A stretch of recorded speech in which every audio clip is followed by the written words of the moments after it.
Je reviens vers vous. Bonjour tout le monde. Je voulais vous faire un podcast sur le sujet de la foi. Donc la foi en général, les croyances, la religion, qui peuvent être des sujets difficiles à aborder. Mais moi j'ai simplement envie de vous transmettre mon expérience vis-à-vis de la foi et ce que j'en ai fait, et ce que ça m'a apporté, et ce que j'en ai gardé un peu. Donc moi, ça commence à l'âge de la petite enfance où j'ai une maman qui me met au catéchisme. Je suis dans une école privée pour la maternelle et la primaire avec les bonnes sœurs, le truc à l'ancienne. Et je vais petit à petit découvrir qui est Jésus, son parcours, sa vie, ses exploits, qui est Dieu. À faire la prière, tout ça. J'avais un crucifix au-dessus du lit. Je faisais ma prière tous les soirs. Voilà, donc je rencontre la religion catholique au tout début. Et donc j'ai l'impression qu'il y a que ça qui existe. Et puis... pardon, excusez-moi. Et puis en grandissant, à peu près vers l'âge de, on va dire... je devais être en 5e, 4e, je comprends qu'il y a d'autres religions, d'autres façons de penser, et je vais découvrir un soir la religion évangéliste dans une église de mon quartier à l'époque. Et j'adore parce que contrairement à la messe catho qui peut être hyper... désolée pour ceux qui adorent la messe catholique, mais pour moi en tout cas c'était hyper triste et pas très pas très jovial, on va dire, les messes du dimanche là. Eh bien la messe évangéliste, je la trouve hyper joyeuse, entraînante, les gens ils chantent, c'est des musiques rythmées, j'y retrouve aussi beaucoup de gens de ma communauté entre guillemets africaine, etc. Donc il y a un truc un peu de se sentir un peu en famille, quoi. Donc je suis vachement tentée par ça. Ma mère est moyennement ouverte au truc parce que on se demande toujours si c'est pas une secte, si oui voilà, si c'est pas une dérive. Vu que c'est pas comme l'église officielle entre guillemets, bah on se pose des questions, quoi. Enfin moi non, mais ma mère oui. Et du coup je ne vais pas pouvoir aller dans cette religion non plus. Donc je décide après cette expérience de découverte d'une autre religion de tout couper. Parce qu'à l'époque, je suis, comme je l'ai dit dans d'autres podcasts, mais je vais en faire un spécial sur la dépendance affective. Je suis dépendante affective et du coup, le copain à l'époque avec qui je sors au lycée est complètement athée. Il a des arguments hyper tranchants et hyper intéressants sur la question et je décide de faire la même chose. Parce que ces arguments me parlent et aussi parce que c'est mon mec et que je suis dépendante affective. Donc toute dépendante affective devient le miroir de son chéri et vit et mange et boit comme lui à chaque instant. Non, j'abuse, mais c'est un peu ça. Et du coup, je décide de devenir athée. Donc ça va m'apporter beaucoup de soulagement parce que à cette période, je ne me reconnais plus dans le catholicisme. Il me manque énormément de nourriture spirituelle, religieuse, enfin théologique, on va dire ça comme ça. Et le catholicisme n'y répond pas du tout. J'ai l'impression qu'on m'a raconté une énorme fable et je n'ai aucun moyen de savoir si elle est vraie, si je m'y retrouve, si les valeurs qui sont partagées, je les ai vraiment intégrées. Enfin voilà, il y a un truc où j'ai l'impression que c'est pas, ça me parle pas complètement. De là, je vais donc être athée à peu près pendant les 3 ans de lycée. Et à la fin du lycée, juste avant le bac, je suis en stress énorme de rater mon bac. Je joue ma vie pour le bac. Et j'ai les parents de mon copain à l'époque qui pratique une certaine école de bouddhisme qui s'appelle le bouddhisme de Nichiren Daishonin. À cette époque-là, je les entends pratiquer très souvent à chaque fois que je vais voir mon copain de l'époque. Et ça m'intrigue de fou, j'ai envie d'en savoir plus, comment ça fonctionne, de quoi ça parle. Je sais qu'ils font des réunions une fois par mois, je veux savoir de quoi il s'agit. Donc j'ai ma belle maman qui va m'emmener à l'époque une ou deux fois, je crois, en réunion pour que je vois ce que c'est, pour que je découvre. Je vais commencer à pratiquer tout doucement le mantra. Il y avait des mantras à réciter et puis des sortes de prières à répéter devant un petit temple qu'on se fait dans la maison. Et là, les discussions en réunion bouddhiste, là, ça me parle de fou, quoi. On est entre un cours de philo et du partage de valeurs extrêmement humaines. On est sur des discussions existentialistes, donc tout ce qui peut m'intéresser, expliquer la vie, la mort, la maladie,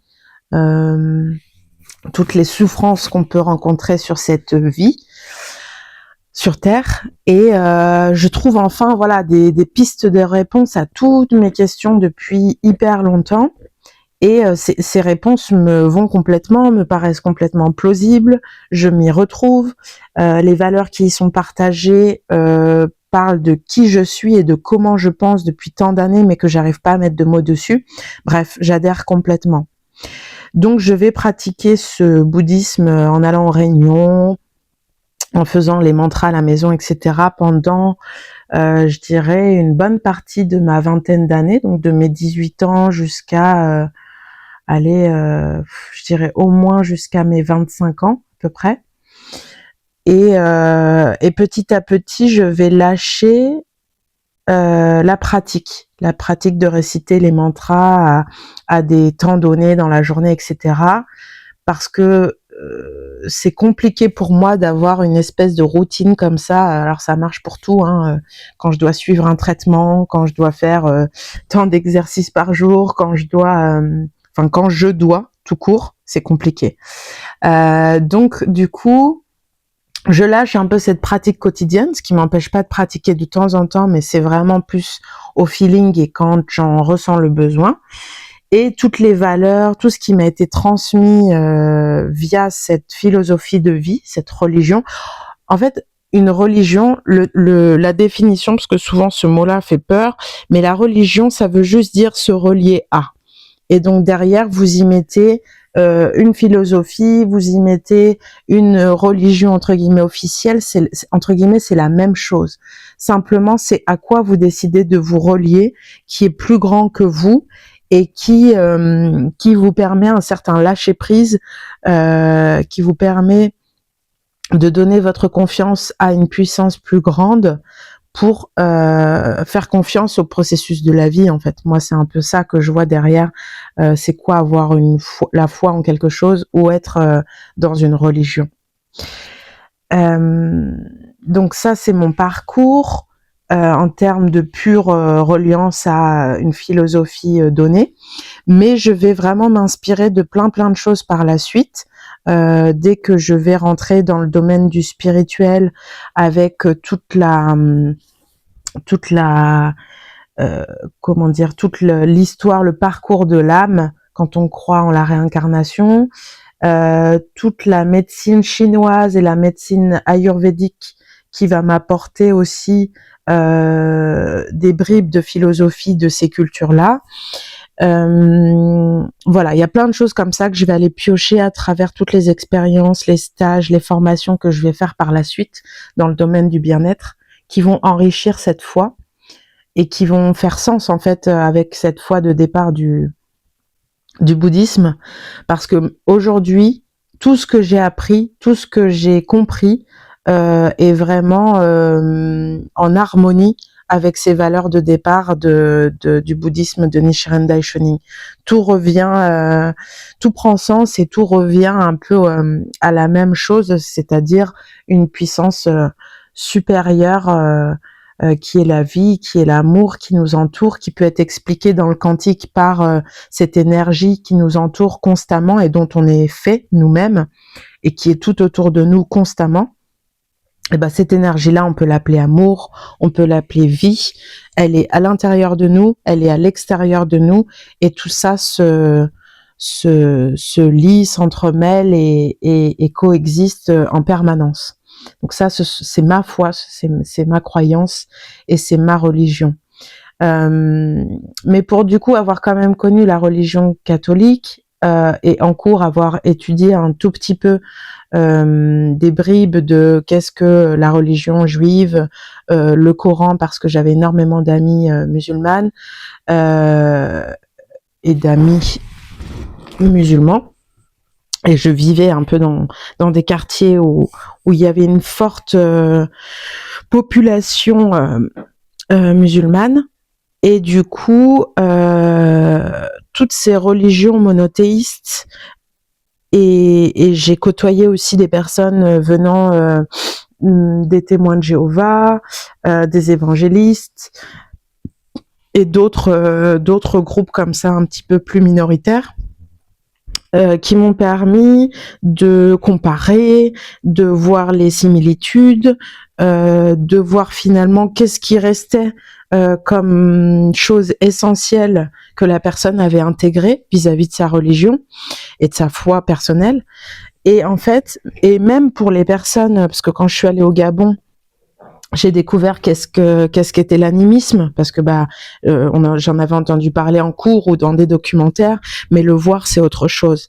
Et du coup tout ça, même le chamanisme, etc., tout ça, je trouve qu'il y a des liens énormes, il y a des similitudes énormes, et qu'en fait c'est juste une façon d'appeler certains principes par d'autres noms, alors que dans plusieurs religions différentes, on peut les retrouver dans leur sens complètement identique en fait, que le but est identique, que la quête est identique presque, et que les outils utilisés pour y aller peuvent différer, mais il y a vraiment des gros points en commun. Donc ça m'a permis d'être assez tranquille sur ce sujet en me disant en fait je me suis construit ma propre foi en l'influençant de plein de courants différents, mais en fait elle peut être similaire à quelqu'un qui va à l'église tous les dimanches et qui croit en Jésus, en Dieu, et qui croit en l'humanité et qui est dans la solidarité, etc. Donc, en fait, la foi, elle peut être très, très personnelle et en fait être complètement partagée avec d'autres personnes qui sont dans d'autres croyances complètement différentes. Donc ça, c'est quelque chose que je trouve extrêmement chouette et super riche de se rendre compte de ça. Et c'est bien dommage que d'autres personnes ne s'en rendent pas compte, les plus imminents dans le sujet, c'est-à-dire les grands prêtres juifs, les grands c'est pas des prêtres, c'est des rabbins, les grands prêtres cathos ou chrétiens tout court, les imams, etc. Ce qui permettrait peut-être un jour d'arrêter nos guerres de religion qui durent depuis quand même vachement d'années, voire des siècles entiers. Parce qu'en fait, il suffit pas d'être méga intelligent pour se rendre compte qu'on parle tous à peu près du même sujet et qu'on est sensible tous à peu près aux mêmes choses de l'humanité, et qu'en fait c'est juste que d'une culture à une autre, d'un pays à un autre, ça s'appelle autrement.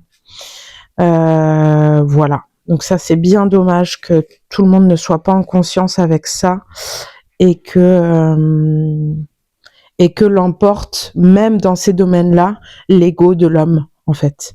Le besoin de pouvoir, le besoin d'être entendu, reconnu, que sur une seule voie, plutôt que de voir ce qui peut nous rassembler, de vouloir être dans la compétition avec l'autre. Enfin voilà. Tout ça est quand même bien dommage, mais voilà, j'avais quand même envie de partager mon avis là-dessus. Voilà, et ben c'était voilà un petit podcast sur la religion, la foi, ce à quoi vous reliez au quotidien. Qu'est-ce qui vous donne la foi de vous lever tous les matins en dehors de votre travail, de votre vie de famille, etc. Qu'est-ce qu'il y a dans votre cœur, au fin fond de votre cœur, de votre âme, ce en quoi vous croyez, que ce soit en l'humanité ou pas en l'humanité, que ce soit juste au processus de la vie qui peut se vivre à travers les plantes, à travers les animaux. J'ai beaucoup d'amis qui n'ont pas vraiment de foi en l'humain, mais qui ont une foi et un amour énorme envers les animaux. Et c'est se relier quand même au vivant que de penser cela, pour moi en tout cas. Voilà, et ben je vous souhaite une belle journée et merci de m'avoir écouté.